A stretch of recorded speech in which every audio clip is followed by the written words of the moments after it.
লন্ডনে প্রধান উপদেষ্টার সঙ্গে বিএনপির ভারপ্রাপ্ত চেয়ারম্যান তারেক রহমানের বৈঠক জনগণের প্রত্যাশা পূরণ হয়েছে বলে দাবি করেছেন বিএনপির স্থায়ী কমিটির সদস্য আমির খসরু মাহমুদ চৌধুরী। দুপুরে লন্ডন থেকে দেশে ফিরে ঢাকার শাহজালাল আন্তর্জাতিক বিমানবন্দরে এসব কথা বলেন তিনি।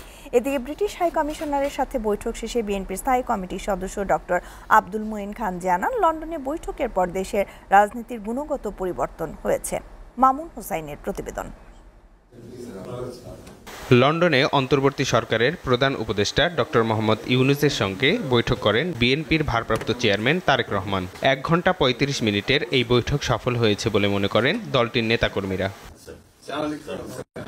লন্ডন থেকে ফিরে রাজধানীর হযরত শাহজালাল আন্তর্জাতিক বিমানবন্দরে সাংবাদিকদের আমির খসরু মাহমুদ চৌধুরী বলেন, বিএনপি গণতান্ত্রিক পথে এগিয়ে যাবে এবং জনগণের ভোটাধিকার নিশ্চিত করবে।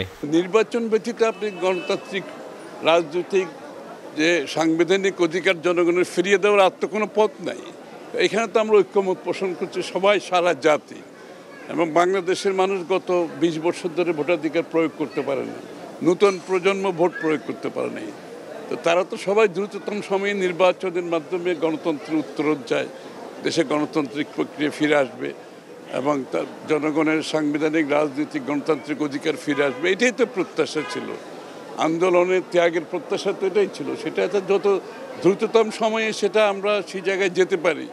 সংস্কার বিষয়ে জানতে চাইলে তিনি বলেন, ঐক্যমত্যের ভিত্তিতে যতটুকু সংস্কার প্রয়োজন তা এখন করা হবে। নির্বাচন সবসময় যেমন ডিসেম্বরের মধ্যে সম্ভব, সেটা ফেব্রুয়ারিতে গেলেও তেমন কোনো বড় সমস্যা তো না।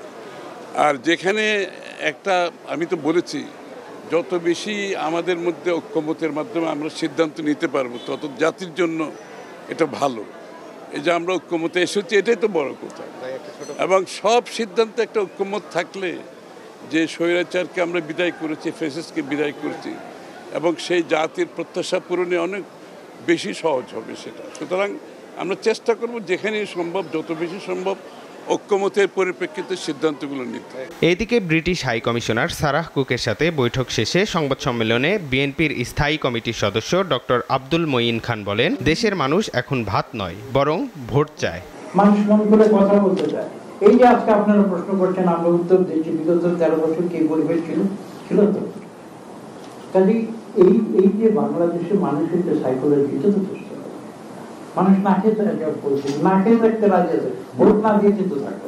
Mamun Hussain, SA TV, Dhaka.